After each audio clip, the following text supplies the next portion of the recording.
Creating high converting ad creatives has never been more important, but also easier, if you have the right system. So over the last 6 months, my team has spent tens of millions of dollars on meta ads, and we've had clients really scaling from a few $1,000s a day in spend to tens of thousands of dollars in daily spend. And we found over the last couple of years a repeatable approach to crack and find winning ads fast. So now we're going to break down the RVI strategy step by step so you can use it for your own brand. And this is super exciting because this approach has really generated millions of dollars, hundreds of millions of dollars to be honest. And I would just say we hop right in because we got no time to waste. So this whole idea originated when we really thought about, well, we're trying to build a team of the best direct response copywriters and creative strategists that we can find from the best companies in the space. And while of course they were writing winning ads, it just felt super inefficient because if you think about it, you write the scripts, you give them to the creators, collect the content, and if you want to test like 20, 30, 50 videos at a time, it just feels like a super long time frame. Sometimes months go by to test these dozens of UGC videos, and we really thought, well, it can't take that long. Like there must be a better way. So we posed the question, what if all research is just a lie? And what if there was a better option? So yeah, well, most brands relied on traditional research and had a really bad success rate with their ads. It really felt like throwing spaghetti at the wall and seeing what sticks, and that's really not a way to scale your D2C brand, right? We try to ask ourselves the question, how can we increase our success rate while reducing the time to scale? And we thought, well, the easiest way would just be to ask the market, right? And once we just got that thought, we were thinking about like, how can we actually do that in practice? So we thought about a process. Let's ask the market what resonates. Okay, we find something out. Let's validate these promising angles. And then once we gain this validation, we move into the third step and we just scale the shit out of it, right? And that was kind of like the 3-step approach that we thought about that would be ideal. And lo and behold, it actually worked that way. So we came up with this RVI creative system that we have right here, and I will now break it down for you step by step so you can apply it for your own company as well. So now let's take a look at the first step, the rapid static test. And while we're doing these now and working on solutions where we can do this with videos and AI UGC and stuff like that, we have been doing these with statics for years and they work incredibly well. So just to break it down for you, here's how it works. You want to think about it. You want to test 20, 30, 50 different messaging ideas, different angles at a time in 5 to 7 days in a very budget efficient way. There's only one way to do it, and that's really with statics. So the kind of thought behind it is that you're gonna create a set of 20, 30, 50 different statics, and each single static represents a different messaging idea, right? In particular, that could mean a different pain point, a different benefit, for example. Anything how you could really sell the product from any different perspective. And you're gonna create this big set, and then you're gonna throw them in the ad account, and you will actually let the ad account and the market tell you exactly which of these angles are resonating right now with the audience, right? And that's a pretty cool approach because you just shortcut the time to finding and understanding what kind of angles are working with your audience right now. In practice, it looks like this. You're gonna have a simple static layout.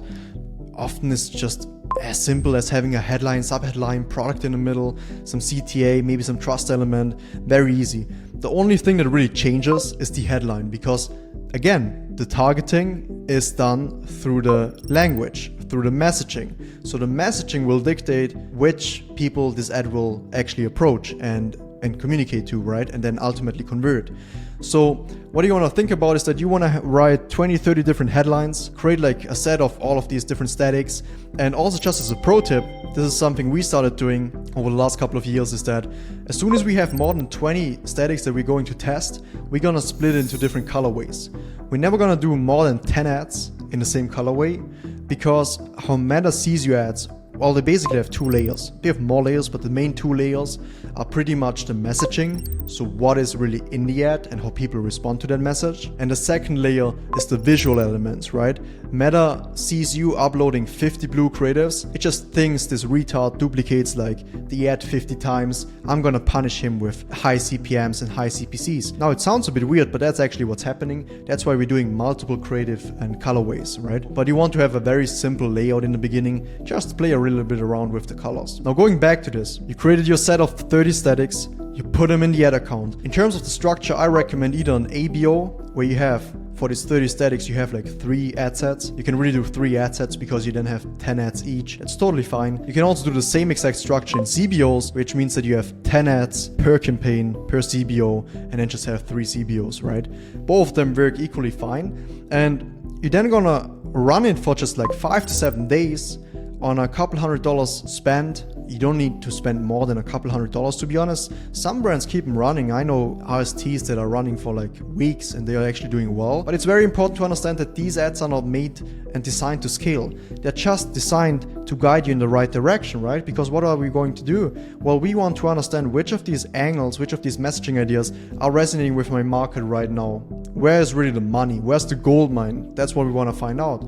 So let's fast forward. You tested this RST for 5 to 7 days and you clearly find some winning ads. You find some outliers. You find like 2 or 3 ads that are looking really good. Example, let's just take a look at think about static 7 does well, static 18 does really well. So what you're going to do next is that you're taking a look at these statics and you try to extract the angle idea, the messaging idea. And then once you truly understood the winning messaging behind these statics, you move into the second step, and that is the validation phase. So in the validation phase, what you're going to do is that you take angle 7, angle 18, the ones that were working in the RST, and you will create multiple videos around them. You can either do repurposed ads from your existing content with AI voiceovers and stuff like that. We also do a bunch of those.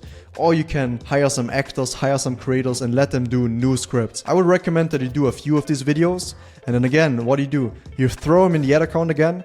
There's never a 100% chance of success with these, but the chance of success is much higher than just doing random UGCs, writing scripts, giving them out to creators, getting the content back, testing it, and then seeing it fail. Not the way to go. So in this case, we pre-tested messagings. We found 2 clear winners, and these promising angles, we're now testing them with these video ads. Or if statics work great for your brand, then let's do statics, doesn't matter. But you want to expand on these angles that are already working, and you again want to put them in the ad account and see what they do. Now very often we will see that these ads are already scaling well. They often become winning ads, which is super exciting, right? Because you have something to scale. And then good brands, they see a new winning ad, they scale it, and they are really happy about it. But the truly great brands, they don't settle here. Like our big clients, they have hundreds, they often have thousands of ads live in their ad libraries because they understand the importance of step 3. And step 3 is iteration. So what that means is that you basically try to, again, you understand the true nature of this winning messaging and why it performs, and you want to iterate, which means you want to create multiple variations of this ad to multiply the number of winning ads you have, right? Because you can have multiple winning ads within one winning messaging. The winning messaging, the winning angle is much bigger than just one winning ad. That's what a lot of people don't get, but the big brands get it exactly. Some of the biggest brands, they only rely on like 2, 3, 4 winning angles, winning messaging ideas that they push, and then they have hundreds of ads within those messaging ideas, within these angles, and they scale like crazy because of that, right? Because if you have one winning ad that spends like maybe 3K a day, you suddenly get another one because you horizontally scale, which means iterate, then you suddenly spend 6K a day. You add another one, you spend 9K a day, and that's really how these people stack it up, how these people find winning ads, how these brands find winning ads. And then there will be some outliers, there will always be stronger creatives, but you actually want to build an arsenal of strong winning ads with strong outliers. And once you find something, once you find that gold mine of a winning angle, you cannot let go of it. You need to iterate the shit out of it, right? So we go through a process. We have a 7-step iteration process. Just to give you some examples, let's just say this is a winning ad. What do you want to do? You want to give this same exact script to different creators. You want to do new hooks. You want to rewrite it in different emotions. You want to change out the body parts. You want to give it to the opposite gender. You want to do it, oh, this is my husband and he did it like that. You want to do just any way that you can differentiate the message. You want to do it, right? Because you want to keep like the core idea of it, but you want to communicate it in the most differentiated ways that you can. Because every single like differentiation, every single iteration is an approach to penetrate a slightly different audience. And that's actually what you do, right? So if you distill it to the essence, there are only 2 real ways to scale meta. And that's vertical scale and horizontal scale. Now vertical scale means that you just increase the budget on your winning ads as much as you can really. And every single ad will hit a glass ceiling at a point. That's often when I talk to brands, they are saying like they are hitting growth plateaus or they are hitting this ceiling and they can't scale past. It's often directly correlated to the number of winning ads they have or just the nature of winning ads they have. And then that's why the second nature of scale is so important, the horizontal scale. In my opinion, the horizontal scale is much more important in 2025 than the vertical one, because creators fatigue faster and it's a harder marketplace and you just need to have multiple winning ads. So that's exactly what the horizontal scale does. It basically means that you differentiate your messaging and you have multiple winning ads that are scaling at the same time.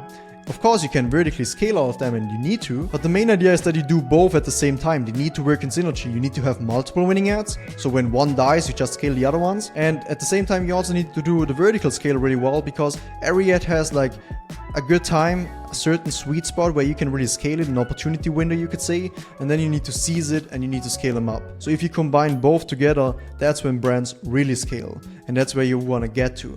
And the RVI approach is really a beautiful system that you can implement in your own brand today actually, and you can start finding winning angles really fast. You have a system to validate them, and also then an approach to iterate as much as you can to just find winning ad after winning ad after winning ad, stack them up, and yeah, you will figure out once you found like one winning ad and then you start iterating on it, it might take like 50 variations or so to find 2-3 additional winning ads, but you will also find certain variations, certain iterations that are just complete outliers, and you can vertically scale them like crazy. Like they will sustain tens of thousands of dollars a day in spend and you don't get tired. And this is really where you want to get to, right? So you want to find very strong angles, very strong messaging ideas, broad messaging ideas, and then once you find a winning ad, iterate as much as you can and you will scale. It's inevitable that you won't scale. And yeah, with that being said, that's the RVI approach, the exact system we've been using for years for some of the biggest D2C brands. And in fact, it just helped another company scale from 30K a day to 70K a day over the last 30 days with exactly this system. Highly recommend you implement this today in your company and see the magic of it happening within your business. And also, if you want to have this system done for you for your own business, click the link below this video and let's have a chat. We can take a look at where you're at, where you're trying to go, and if the system might make sense. And with that being said, I think that's pretty much it for the video. I hope you found it valuable. Would appreciate any subs. Like would be cool too. That's pretty much it. So I see you in the next one. Thanks for watching.